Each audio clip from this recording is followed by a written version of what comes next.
Hey, I'm Jacob, and today, as a part of the Rigatoni Possibots YouTube outreach project, I'm going to be going over moon phases with y'all. So, moon phases are different illuminations of the moon at different times. So the moon glows because it reflects light from the sun, and different parts of the moon are lit up at different times, following a cycle of about 29 days.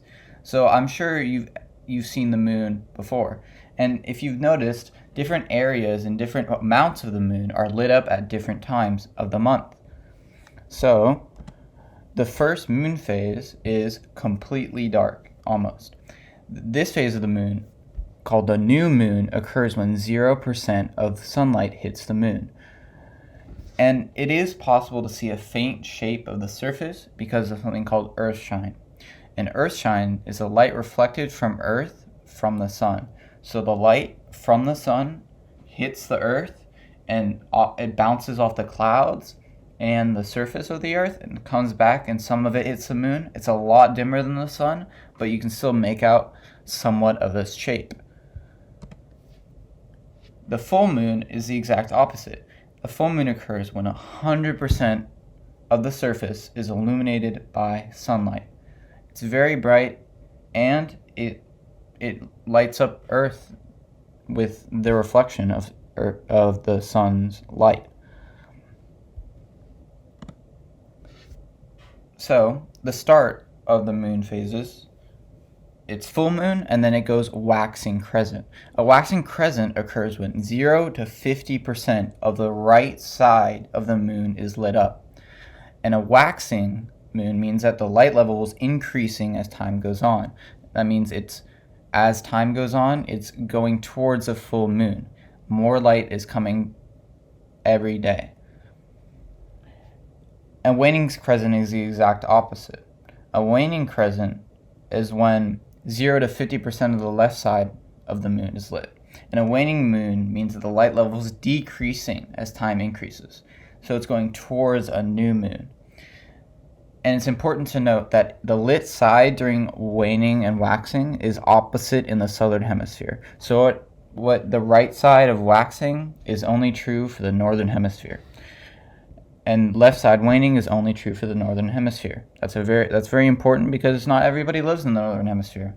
So it's important to know to know for both. The first quarter happens after a waxing crescent. The first quarter moon occurs when 50% of the right side of the moon is lit. And every time I say a side, a right or left, I'm saying it for the northern hemisphere, just to keep it all standardized. But just think about it as the opposite if you're thinking of southern hemisphere. So 50% first quarter. And then we get into the gibbuses. A waxing gibbous occurs when 50 to 99% of the right side of the moon is lit. And a waning gibbous occurs when 50 to 99% of the left side of the moon is lit. And remember, waxing is when it's going towards a full moon, light levels increasing. And waning is the exact opposite. It's moving away from a full moon, and it's going towards the new moon, and the light level is decreasing.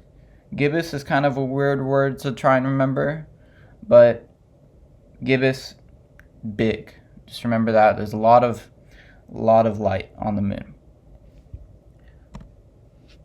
And the last and the third quarter, it goes by last or third quarter, it's the same thing. First quarter moon occurs when 50% of the left side of the moon is illuminated. So this is the cycle right here. So we'll start with new moon. So it starts at new moon with 0% of light. And then it goes to waxing crescent. Waxing crescent, the light is increasing. Then it goes to first quarter, even more. Waxing gibbous, even more. Full moon, max light, 100% of light.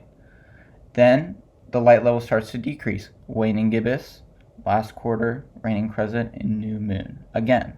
And it just repeats the cycle every 29 days. Thank you for watching. Check out our other videos on the Rigatoni channel, and have a great day.